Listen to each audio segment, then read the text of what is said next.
I am Moran. I'm going to introduce our first open air before telling you all about what's ahead. Richard is the program manager for the Alliance of Democratic Foundation. He also holds a different type of character, which is he's a rapper, rapping about freedom and about injustice and topics that I think would be overwhelmingly discussed in the next 2 days with us. He is one of the Obama leaders, winning the award from the Obama Foundation, and he's spending a lot of time starting to help organizations start democratic alliances and in global places in the world like Ukraine, Georgia, Moldavia, and others. I thought that if I tell you the bio of each person, it might be overwhelming and you might not remember that, so I figured that there's another way to do it that's much easier for everyone to digest, which is I took the bios of every speaker and asked a GPT to summarize it in a limerick. So that's a much better digestible field. So here's Richard. There once was a man named Richard W., whose work for democracy grew. He built tech fellows grand across Europe's wide land and rapped for his causes in Uganda too. Thank you very much, Richard. Welcome to PopTech. This is our 28th year. It should have been our 3rd year here, but we kind of don't count the 2 COVID years, even though when I tried to think of what to say in the opening speech, I looked at my notes and I couldn't find my notes for last year. So the only notes I found were the notes from 2 years ago during COVID, when we had a little meeting and it basically said, when you open, make sure that everyone is unmuted, make sure that people turn their cameras on. So that's all I have as a leftover from the past. There's going to be recording in progress, and if there's a buffering issues, it's not that I speak fast, it's a problem on your end. That's what I got. We have a fantastic journey together, but before I kind of take you on this journey and let you know what's ahead of us, I wanted to see a little bit of what we have in this room. So how many of you, raise your hand, have been to PopTech before? Okay, we have about half. So of those who have their hands up, keep it up. How many of you have been here more than once? More than twice? How many of you been more than 5 times, 5 years? Is there anyone who's been here more than 10 times? Well, we have at least one person who's been running PopTech for the last 2 decades, so she has been here. How many of you are here for the first time? Okay, so those of you, stand up for a second. I want everyone to see you.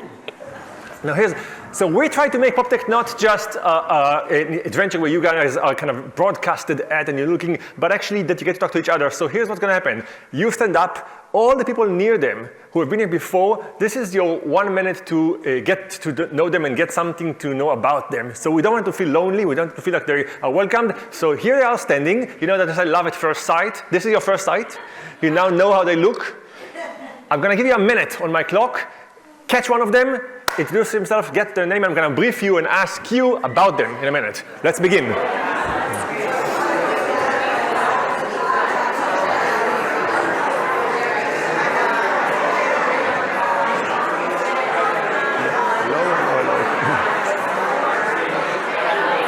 right, let's start having you guys sit down. Quickly, I know this is the hardest part. I have to do it in person, one at a time. And as you sit down, let's hear about some of the people that are new. Let's start with the front. You spoke to whom? Let's start with you. Who did you speak to? Remind me. Maya. Tell us about Maya.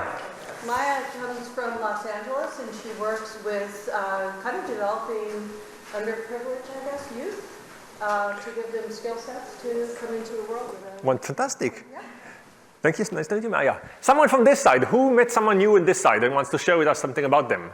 Who wants to volunteer? I'm going to help you volunteer. How about yes? I met Amy, and Amy, raise your hand. Amy's right here, and she's from New Jersey, and she works in consumer research and insights. And what I love about Amy and meeting her is that she works more in like consumer goods. And I'm thinking, what brought you to PopTech? She said, well, often these companies, we get so far into ourselves and our walls that we don't think outside the box. And this may not be exactly right in the thing. She does dry shampoo, whatever products. She's like, we gotta think bigger than that and be more innovative in technology. And I think that's that PopTech would be it. So I feel there's going to be a limerick about Amy in the next couple of hours. Let's have someone in the back. Someone in the back. I didn't see. Who's in the back who's new and we didn't get to meet before? Everyone, I saw a lot of people here. Anyone spoke to someone on this side? I'm going to tell you, you're new? This is the first time? Yes? Who did you talk to? I spoke to Peter. Peter, please tell us about him a little bit more. So it's Peter's second time here at PopTech. He really liked it last year, he learned a lot, really enjoyed the speakers, and that's kind of the reason why he came back. And Peter works in wrapping, Unwrapping. Yeah. We have a wrapper and an unwrapper in the vote. Okay, so keeping the pace where we get to know each other, who think they came from the farthest to here? Who made the longest travel? So we started with Los Angeles. That's the anchor that we have. Someone came farther from Los Angeles. Where did you come from? The UK. So we have across the Atlantic. Someone came even farther from the UK. Where did you come from? Lithuania, okay. So we have on the eastern side of Europe. Anyone farther, either on the very other side of the world or farther than Lithuania? Okay, Lithuania going once, going twice. All right, welcome. Speaking of different places, anyone here thinks that the language they speak is not shared by anyone else in this room? Anyone thinks that I'm the only one who speaks Lithuanian in the room? Oh, you don't speak Lithuanian? Okay, so no one speaks Lithuanian. Anyone has a language they think that's the one that no one else but me speaks in this room? What language is that? Swahili. Anyone can beat that? We have another person in the back raising their hand. Are you speaking Swahili or you just speak a different language? Different language. Okay, which one is it? Telugu. Okay, so we have two languages. I bet ChatGPT can somehow communicate between all of you in a way that will help us understand it. What about the person who thinks that they're the youngest in the room? Who is the youngest person in the room? Do we have someone younger than 20 years old in this room? Younger than 25? Okay. How old are you? 24, okay.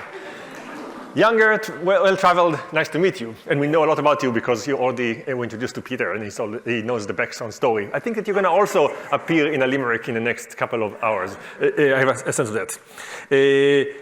I think we know who speaks fastest in the room.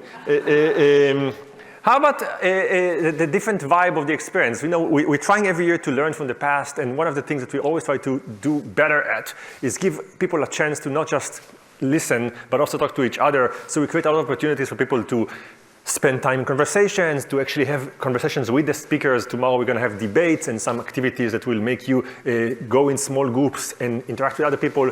So to that effect, who is single in this room? Raise your hand maybe so I make sure that everyone knows, everyone sees, right? You're being evaluated and judged. Okay, everyone's fantastic. Well, this has been a crazy year since PopTech 2023. I try every year before I kind of open this to look back and see what are the kind of things that were the highlight, and this time I got the aid of one of the leading AI generators, Claude, and basically told me, I asked him, what are the big events of 2023 to 2024? Of course, we have an election coming that's going to be dramatic every year, every 4 years when PopTech is happening just before the election. It's a little bit more tense, a little bit more dramatic. You can't avoid talking about it or interfacing with it. Having the PopTech of 2024 in DC elevates the stakes even more. Not just the US election, but there are about 2/3 of the world had elections or have an election in the coming months. We have more election than ever before in 1 year this year. We had quite a few legal battles that got to the headline, whether it's in tech or in other domains. Bitcoin at its all-time high, the record market valuation of companies like Microsoft, Meta, and Apple, and Nvidia that crossed $1 trillion, which seems impossible just years ago. We have a lot of tech gossip generally, people getting fired and hired from companies and getting breaking news in New York Times just for this activity. We had 23 as the hottest year on record, beating the opening speech from last year, which made 22 the hottest year on record. The DC cherry blossoms, which apparently are a mark that people in DC know as something that happens only in December, now happened about a week ago, so there's that. We had Barbie and Oppenheimer take the stage, Taylor Swift Eras too, and that's where Claude said, I only know things about up until April 2024. So that's all that I could get from Claude. We also had the Olympic, and of course, how can we forget the Hack to a Girl? As leading things of this year. 2024, when I asked kind of to give me a comparison to what happened in the first time PopTech began, nearly 30 years ago, it said that the year that PopTech began was the year that beepers were introduced.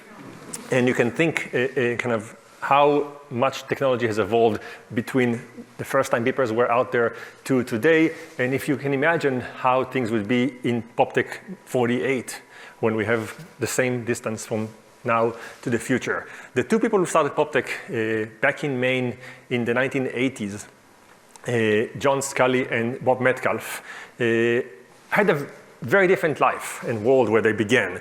PopTech, popular technology, brought a lot of tech leaders back to the end of the world. Back then, they were talking about all kinds of ideas. We have a few speakers here who actually have been to PopTech many, many years ago, and one of them told me yesterday that he remembers that in PopTech 1998, there was a speaker who introduced JPEG, a picture that you could see on the screen, and you can actually zoom in and see in really, really high details when you go deeper and deeper inside. So you can imagine that PopTech, kind of, if we look at it at this lens of like how many years it's been, shows us videos and talks and activities that really reflect how the world has changed over the last couple of years. I think that the next 24 hours will be a similar adventure in showing us what world we're heading towards, the good and the bad. We have a lot of humor, a lot of challenges, a lot of interesting conversations, and I hope it's going to be as exciting to you as it is to me to just know what's ahead. We try to make it a fast pace. Speakers will have very short time, and I learned from my friends who run the Ig Nobel Award, an award where you get prizes, not like the Nobel Prize that happened this week, but for research that is a bit silly. They have this idea where if a speaker goes over time, they have a little girl going on the stage and said, please stop, I'm bored. I will be this person. I will sit here, and if a speaker breaches the 12 minutes mark that we gave them, you'll see me coming on the stage and saying publicly, please stop, I am bored.